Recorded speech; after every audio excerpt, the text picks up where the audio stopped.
Okay, thank you. If I look familiar, then my apologies. You've had a long day. I was very pleased to be invited this morning and to fill in with for Eddie Semones this afternoon. I can't tell you how grateful I am to be here and to be in this venue and working with the Task Group 115 with Werner Room, who knows how to run a meeting. The topic of this is a lot of fun. I think that if you like history, then you can pay attention to the next several slides. If you don't, then I'll check back in a few minutes. I couldn't help but do this to give you a little bit of history about the NASA experience, the human space flight. The Mercury Project was a first NASA program, human space program. There was a crew size of one person. The flights were 15 minutes to a day and a half. The orbited in very low Earth orbit. Gemini had 2 crew members. There were 8 of these flights. They went up for an astounding 13.8 days. It's just hard to imagine being in this vehicle for 13.8 anything.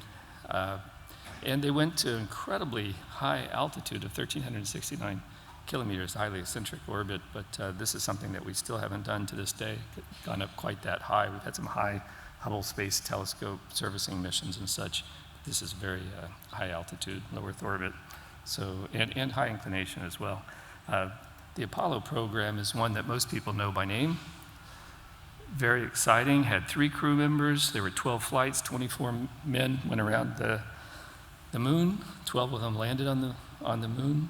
These missions were up to almost 2 weeks long, and it was our first exploration outside of low Earth orbit. Very exciting program. I skipped the Apollo-Soyuz test program where I believe we met up with the Russians in space and had a good successful mission there. The Skylab program was very interesting because we were going out to long duration. Back then, 84 days was just unheard of on Earth orbit, and that was at high inclination orbit as well. It's very interesting science learned there. Flew our first flight surgeon, or medical doctor anyway, Joe Kerwin, in that program.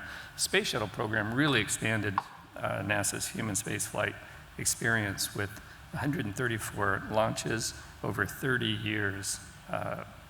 Although we had 2 gaps, unfortunately, during the as a follow-up to the Challenger and Columbia disasters. Learned a lot there, had a lot of great science. Dr. Thirst's first mission was on Space Shuttle, and he participated in a lot of science there, and I just heard some fun stories from him today. We went up to 62 degrees inclination, and it's high as 620 kilometers, which is quite high for shuttle. In that effort, the Shuttle Mirror program we called it phase 1 of International Space Station. We had six men and 1 woman. I meant to mention on the last slide, the first woman flew on the shuttle for the United States. There's one, Shannon Lucid, who flew on the Shuttle Mirror program, and durations then were up to 119 days, so we're getting longer and longer missions. International Space Station is what we've been discussing, what I discussed this morning, and so you saw this slide this morning. If you're here, I mentioned Peggy Whitson as having the longest cumulative flight, Scott Kelly the longest single flight, 340 days durations. The Russians have several long duration flights. So we're gaining some experience with these very, very long, maybe half of a Mars mission type timeline.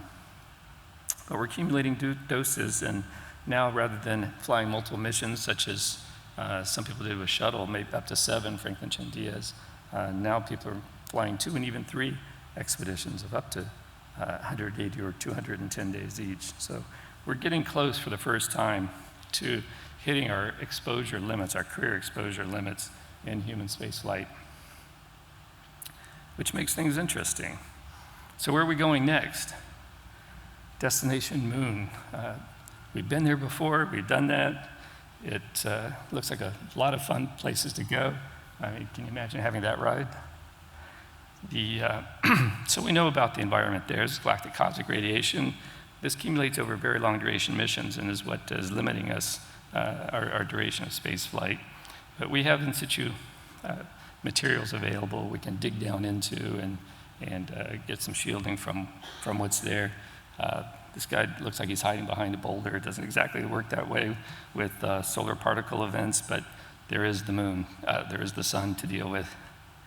I figured out, I think it comes up in the west, and we have to be aware that some ugly things can happen with the sun. So we talked about that a little bit on and off today, but can you imagine 10 million kilometers per hour? This is a very fast event that happened in 2012. It's about 6 to 10 times faster than speeds as usual. And it's at 10,000 million or a billion tons of matter being thrown out. On the lunar surface, we don't have shielding as we do on Earth from a geomagnetic field. Mars has very tiny pockets of magnetic shielding, so it's not there. But we're going to the moon to get some experience before going off to this remote destination, Mars. So back in the 1999, late 90s, the Lunar Prospector found evidence of ice water in the poles, and so you can see these pockets of ice. And one way that they found it was crashing into the moon, into these shadowed areas, and looking for volatiles that had been sitting around cold and stored for a long time. And they found evidence of that, and so you can see the impact site here. And this was a wonderful find because it provides one reason to go to the moon. We need water. The evidence increased interest in the moon. We have this interest now in the lunar south pole because there are these areas of shadow where there could be water close to the surface. And there's also these peaks which provide sunlight and the possibility to create solar power. The Lunar Reconnaissance Orbiter, or LRO, was a follow-up mission. And we ended up with these wonderful ideas. Let's not go to the Apollo landing sites near the equator. Let's go to a crater or the South Pole. The Tycho crater is an interesting place, and amazingly, the relief is about 2 kilometers in such a place. So this is not a flat surface that's necessarily easy to explore, but of great interest. This is a relatively very young crater, the Giordano Bruno crater, and this wall that you see is 3 kilometers in height. You could take advantage of this for shielding, for example, just shadow shielding from galactic cosmic radiation, and somewhat also for solar particle events. But what a great place to land this melt pool and explore. May not be water there. So NASA has a program called Artemis that you may have heard of. Artemis is a huge program which encompasses Gateway, which you may have heard about in the talks earlier today. There are 3 phases shown here, having a vehicle that could support humans to go to the moon, around the moon. Phase 2 would be the first humans on board, and they would orbit the moon. And phase 3 would be actually landing people on the moon by the year 2024 is the plan. Very ambitious schedule, and I'm not sure, other than to be pretty, why Mars is that close to the moon. But that's the objective, is to learn what we need to learn before we go off to Mars. This is a depiction of the orbit of the Artemis II. So this flight is not a lunar surface mission, but it demonstrates the difficulty of getting to the moon and getting around to the moon. It will happen as soon as 2 years from now. There are 4 astronauts that would be on this mission. It's approximately 4 days out to the moon, 4 days back. The way that NASA's thinking to do this is a Gateway program. The Gateway is a way station. It's a very minimalist, lightweight station that would be in one of the Lagrangian points, which is you put it out there and it stays. So the phase 3 is shown here, where this internal loop shows coming out to the moon and back, and intersecting with the orbit of the Gateway in this polar orbit, which allows access to the poles. And that's shown in the other two diagrams. You can easily get down and back up, and then back to Earth with this configuration. So that's not so far away, and we really want to get to Mars, but it's going to take a little longer to get there. Imagine you're 10% of the way to Mars, and you turn around and you look back at Earth. So this is what you would see.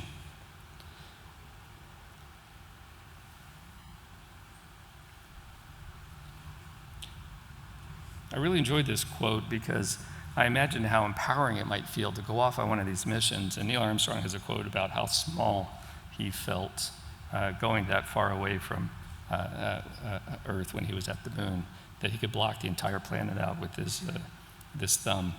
So great insight from him on how it feels to be that far away. Imagine you go out to 10 astronomical units. This is quite a ways out. To Saturn. Have you found the Earth? To everything we know is right in that little dot. So it's going to feel like a pretty long distance away. You know about Voyager 1? The last photo that it took was 29 years ago in 1990. It turned around and took a photograph of Earth, and there it is. Just barely make it out. So you're quite far from Earth. Dr. Thirst talked about this morning the fact that you've got to have autonomous systems and understand how you're going to do things locally rather than getting support, instant support from the ground, as we virtually do always on a space station. So we need a concept of operation for exploration, and this is being developed now as we go. The first thing you need to do is to have an international team of experts to understand the issues and define the issues, and then start to work on the issues, including still identifying the potential health effects and prioritizing them. What do we have to worry about, and what should we worry most about, and what do we need to do about it? Exposure limits will control those, the probability or likelihood of those effects, and then we need to mitigate those effects, of course. The mission support is going to require space weather monitoring instrumentation and forecasting capabilities. Currently, we can duck into a sheltered location on ISS when there's a solar particle event, and if you're lucky, the orbit is phased such that it's not really exposed frequently to these high energy particles, although the geomagnetic field does collapse in and does expose the space station a little bit more during really strong magnetic events. So we have to do projections of exposure and the risk for design mission architectures and for individual crew members as well. And just as we do for operations now, we have to keep the records, do the reporting, and perform follow-up health care. So research, develop, deploy, and inform. These are all going to be requirements that as we learn more, we have the responsibility to learn more. NASA does have a method for exceeding limits. It's called an exception, and that framework is provided through an ethics committee for the Institute of Medicine.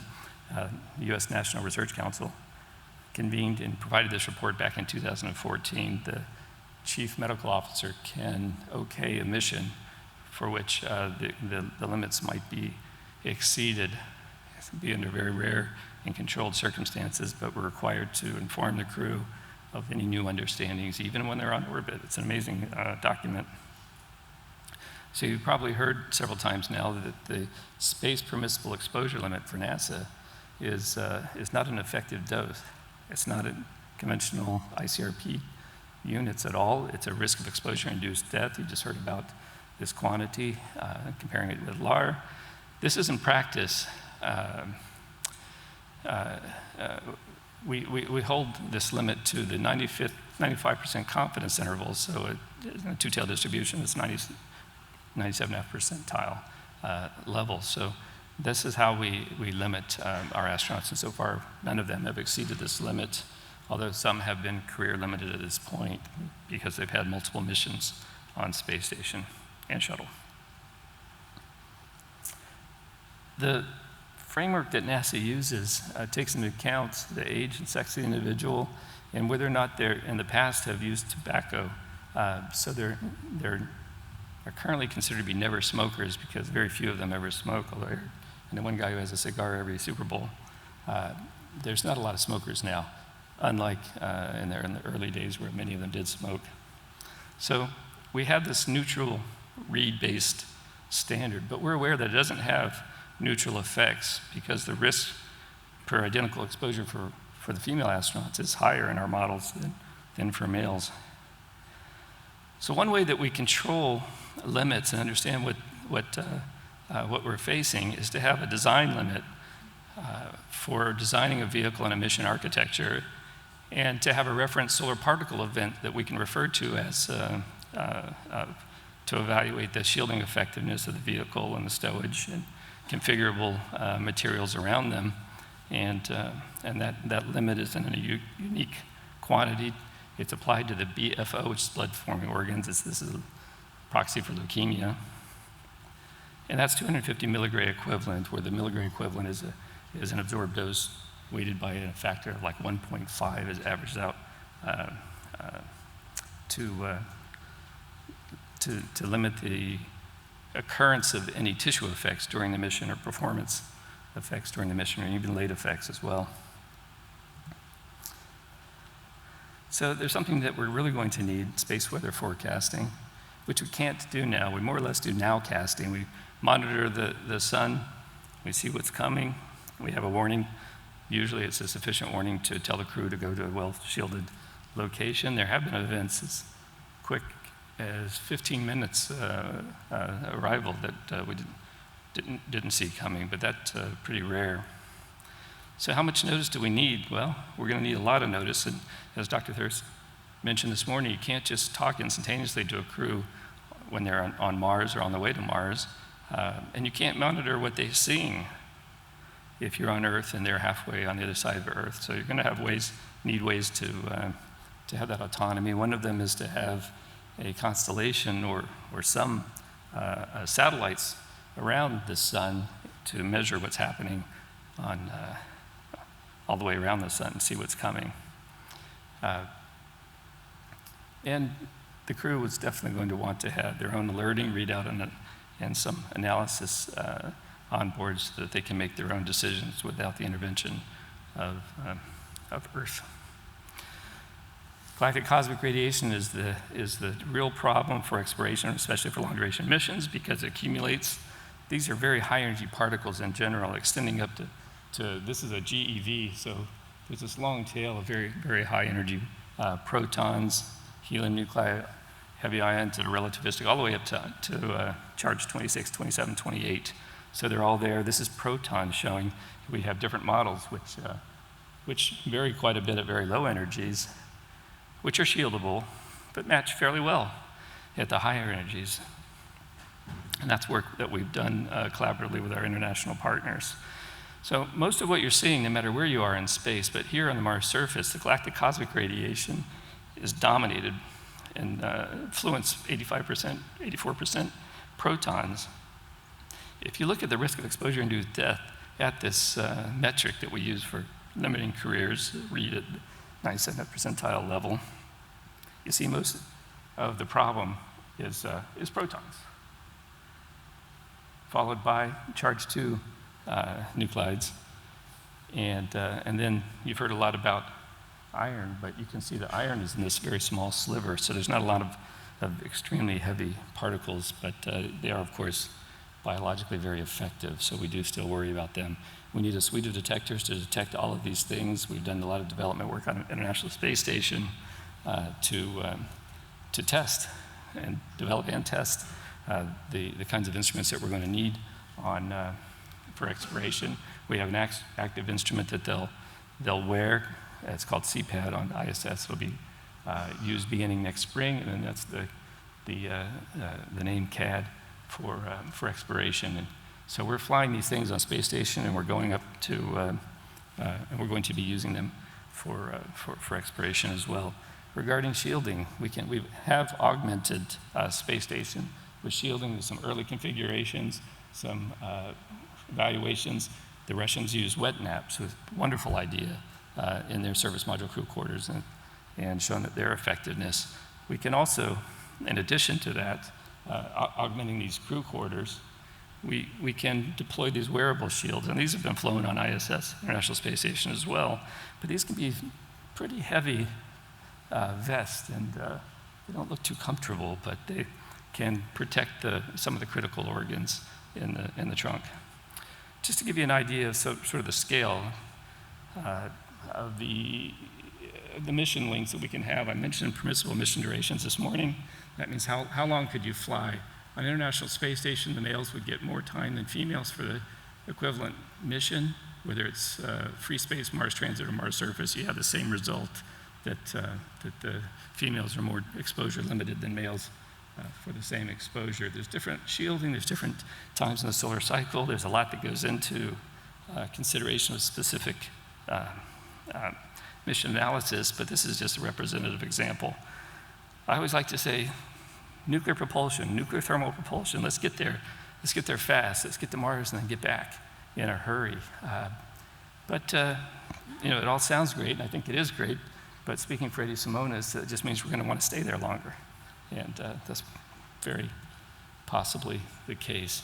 The TREAT Act is something that NASA has got through Congress a few years back, and it provides NASA the opportunity for early diagnosis and improved curability of cancer should they get an astronaut come back and get a cancer. We do probability of causation calculations. We've done 2 now with the Department of Labor for astronauts who had a cancer, and we can show the relative contribution of their radiation exposure modeled to the probability that it was just a spontaneous cancer. NASA has a research portfolio, an entire research program, and it's not well represented at this meeting, but it does exist.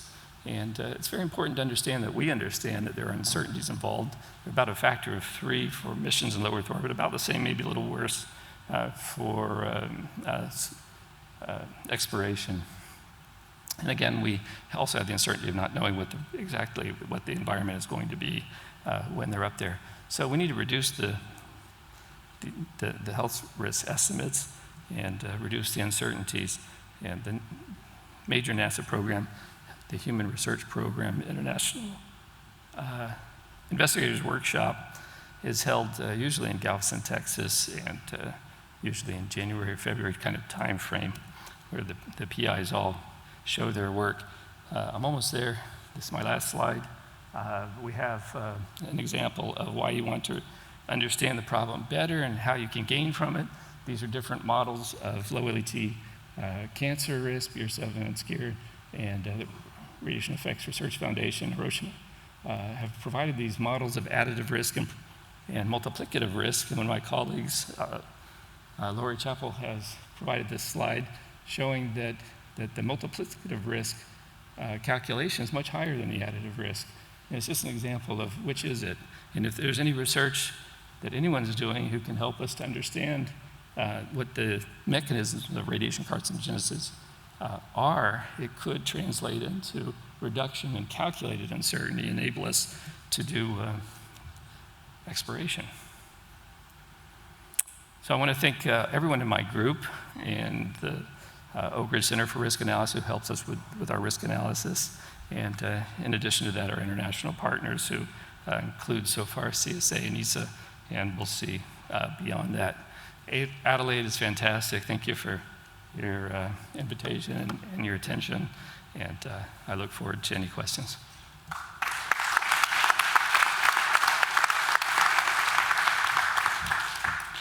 Thanks a lot, Mark, and thanks to Eddie for preparing these slides. Or, well, I don't know who really prepared them, but you know what I mean. Thanks to Eddie for signing up. There are several questions, but I'm going to take Chair's prerogative and ask one of my own first, something very general. Of course, as we like to say in the ICRP business, protection will be optimized as much as possible, I'm sure. But where do you have the most room for maneuver? Is it during the trip to and from Mars, if we're talking about a Mars mission? Is it at the time on Mars where you could have some more shielding maybe in situ? Or where do you think you have the most practical space to reduce doses? The low-hanging fruit. The most effective reduction in both the point estimates or the determination of risk and the uncertainty as well is shielding, providing shielding. So wherever you can shield, you're going to reduce your risk, and that means perhaps meters beneath a regolith on the moon, dig down into Mars. It's very difficult to do, to launch, very expensive to launch mass into orbit, and a lot better for a lot of reasons to do the research to find out how to reduce risk and risk uncertainties anyway through research rather than shielding. But shielding is easily the most effective that we have. So on a planetary surface, you have a lot of in situ materials to deal with. There's even ideas of launching, shooting matter up from the moon, from the lunar surface into space, and using that as a shield for these vehicles that could loop between Mars and the Earth. There's a flight surgeon who had his own radiation risk unit even, but he wanted to go into Deimos, one of the 2 moons of Mars, and burrow down in and have a colony of 10,000 people inside a moon around Mars, and they have great shielding there. Not sure about that plan, but shielding is for sure the first. I haven't mentioned active shielding, but there is the potential, particularly I think on planetary surfaces, to use active electromagnetic shielding, electrostatic shielding to shield out galactic cosmic rays, give them a radius of curvature just enough to get away from your inhabited volume where you might sleep. It's extremely expensive, mass-intensive, energy-intensive to do these kinds of things, and there'd be problems doing that in transit with communications and other things like living. Yeah, thanks very much. But I should say that there are no radiopharmaceuticals. Someone asked about nutrition. There are a lot of things being tested, looked at. Nutrition is something that's, of course, very important. Someone asked, I think it was radical scavengers or radioxidant. These are all things that are being looked at. Great, so it sounds like shielding basically. Although burrowing down doesn't sound so good, it really limits the view. And getting there fast is, I think, a wonderful option. There's a question here about how Gateway will be supported, whether it might be from end of mission to Mars with lift from the surface or from near Earth orbit, and if so, in whichever case, what are the radiation protection issues for an expanded near Earth orbit workforce? I didn't understand that at all, I'm sorry. Yeah, it's in 2 pieces. So the main question is, what are the radiation protection issues for an expanded near Earth orbit workforce when you get Gateway working and you have to support a mission to Mars? Will there be more people in space to do that? Well, what looks like on the horizon is not only space agency involvement, but these commercial crew, these commercial endeavors, which is kind of pulling us along in some ways. But there's a big paradigm shift where the governments may not be the leaders in who's up there and for how long and such. So there's a lot to be considered. But it's very likely that we will have many more people rather than fewer people. In the near term, it'll be very few people from NASA, but a lot more people might be on orbit or cislunar or lunar surface, and the radiation protection issues are exactly what you would think they are for on the ground. We have to protect workers. When are you a worker? You're up to 24 hours. If you're a worker in space, you go to your home, you're still being irradiated. Are you still a worker? There are a lot of things to consider about what the limits should be. NASA does not consider hereditary effects, for example, as a risk because of the biology and dose levels, few people going. But if you have a colony in space of people, you have to wonder about the genetic burden of these to germ cells. Would anyone like to ask a question from the microphones? There's a couple more on the iPad here. Yeah, go ahead, please, Alexander. Thank you, Mark, for interesting talk. Just a question. You reported 97.5 percentile for communicating or establishing limits for doses for crew. What's the rationale behind? Because I explain why I ask, because it's a higher percentile. It's conditional on the uncertainty of your model of your whatever calculation procedure. If uncertainty will change, this would either make the more strict dose limit or make a higher, will change upper dose limit to upper side. So Well, thank you for that question. And what Dr. Wolnowski is not telling you is he asked and got an incomplete answer to this yesterday at a closed meeting. But the fact of the matter is that NASA is limiting not just the mean of this probability distribution of risk, of modeled risk, but that 97th percentile is intended to capture the uncertainty involved with the different contributions. So when we do a Monte Carlo calculation or analysis of the risks, we're folding in together a lot of uncertainty sources. The dosimetry involved, the dose rate effect is a distribution itself, subjective. The quality factor, I showed this morning, each particle at each energy has a distribution that we sample in terms of its effectiveness. There are all of these uncertainties, the environmental uncertainties, and of course the biggest things are the responses. So this ERR, EAR mixture model to represent various paradigms for radiation carcinogenesis has uncertainty involved with it. The quality factor has uncertainty involved with it. The DDREF, or dose rate effectiveness factor, has uncertainty. And we try to capture all of that. And once we fold it all together and combine it in a manner that seems to make sense to us, we have that distribution. And if you protected the point estimate or the mean or even the median of this skewed distribution, you're not protecting the more sensitive people in the cohort. So what we calculate with Reid is a distribution of expected risk amongst some population of people who are under like experiences, like age, sex, and smoking status at this point. It's a distribution. And so by picking the tail, a high-end tail like that, it's thought that we're protecting conservatively. But these uncertainty distributions are subjective, so there's a lot of work to be done to understand it better. Right. You have a question? Do you want to take the mic? Yeah? Oh, you want this one? Yeah. No problem. Yeah. So you were mentioning, you were asking us about you were asking about the opportunities to reduce dose. So among those, Mark mentioned active shielding eventually. And what was missing is the fact that we could try to predict solar particle events, and with this, that could be a significant way in reducing risk or dose or both. That would be one thing. Then we mentioned already nutritional intake. So it's kind of in the direction of pharmacology, but pharmacology did not, as we know up to now, prove to be a practical means, but nutrition may well be. And then also the training status of the astronauts, meaning the I will never get that. You know what I mean? Namely, the saturation with oxygen will play a role, and so there will be a feedback certainly between heavy ion and radiation therapy on Earth, and that for space. And then, very interesting, the metabolic state of the body and the mental state may very well influence the sensitivity. Plus another hot topic, Danke.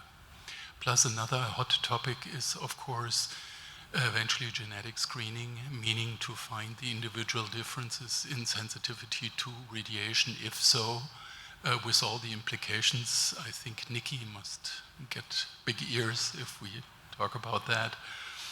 And so there is a variety that is not necessarily out in the open, but will have, certainly under the given constraints, a lot of interest in the future, I would think. Great, thanks very much for adding that, Ulrich. There are a couple more questions. We won't get to them all. In fact, you just answered part of one of them. But I can't resist the one that shows up here because some similar questions came up earlier, and you mentioned it a moment ago, so you opened the box. What about SpaceX? That's the question. What about these commercial enterprises in space, and how's that going to work with all the government work going on? Well, I sure wish they'd given me the Tesla. But divorce isn't going to get me one. And no, I'm not certain what's behind that question, but I address the fact that space flight is no longer a government-only endeavor. And we consider it to be exploration from different perspectives, but it's going to be a different world when commercial endeavors are underway. And I'm not sure of all of the issues even if a government does not regulate the radiation exposures, I'll answer that in that manner, then who does? Right now, we're limiting radiation exposures, but we allow people to smoke tobacco. It's a high risk thing to do, but we allow that. I would say that just means that there's an exciting future ahead of us where there's lots of opportunities for exploration under the guise of commercialism and colonization, and we've got a long way to go, but it's going to be exciting. Thanks, Mark. And maybe I hadn't thought about those till just now, but just to comment that ICRP makes recommendations for everyone, not just governments. And we have contacted SpaceX to see if they can be involved in our work. They couldn't come to this meeting, but they didn't say no, but they didn't say yes, so who knows? So one very last one, then we'll go to coffee break. A small question. You said that the Lunar Gateway will be on the Lagrange point. I think it's L2, if my information is good. Right. So that means it's on the far side of the moon. Why did they choose, or did you choose to be on the far side of the moon? Because the communication are harder, and you can have meteorites more easily. So yeah, I've also heard it's L2, but I don't know that that's the case or not. I've heard that as well, but I don't have an answer for you. I'm sorry. I think that I actually heard it stated that we wouldn't be on the far side. The dark side of the moon is not dark, just from Earth. I'm not sure what the case is. Chinese are on the back side of the moon, right? So they've got some, and that's an interesting place to be too for radio telescopes. But in any case, I don't know exactly what it will end up being. But the point of it is that we'll be in an orbit that's most accessible to returning to getting into and returning back to Earth in terms of the energy needed and access to the poles. I was going to stop it there, but one of our panelists who's about to speak in a little bit wants to ask a quick question. Just real quick. Such fantastic displays and graphs, both the keynote speaker and yours. But the one that really, in tongue-in-cheek, blew me away was the dust storms. So we keep talking about space weather. What's looks like on the surface Martian weather forecast would be really important, and I'm thinking in combination with radiation, you need to be underground, don't you think? I mean, well, that's an excellent point, and it brings up an awful lot. Radiation, I'm myopic, I'm interested in radiation, but there's all kinds of threats and dangers, and it was pointed out by Dr. Strobe this morning that because there's so many different threats, we need to take them all very seriously and reduce them so that we can get our folks back. These dust storms are real, they're amazing on Mars. They are a threat. It's also an issue on the moon. On the moon, you don't have an atmosphere to weather these tiny particles, but you've got these really tiny dust particles, and some of the Apollo guys told me it smells like gun smoke or it smells like burnt. But it's very jagged edge stuff, and some people did not respond well when they breathed the lunar dust. And if the dust storms are that much of an issue, then doesn't that rule out solar power being your primary? It looks like you're going to need some nuclear. Well, I'm with you on nuclear power. You know that. I don't think it rules it out at all. You just need a wiper blade. It has knocked out some rovers on Mars, but they lasted for like years and years and years beyond expected. But yes, the dust causes operational problems and potential health problems. But there's a working group that's been stood up to look at this for the moon specifically. But it will be a problem on Mars as well. Thank you very much. And there are many questions keep coming up, but don't worry. After this is a break and then the panel session. You can ask anything you want. You're welcome. So please join me in thanking the three speakers from this session.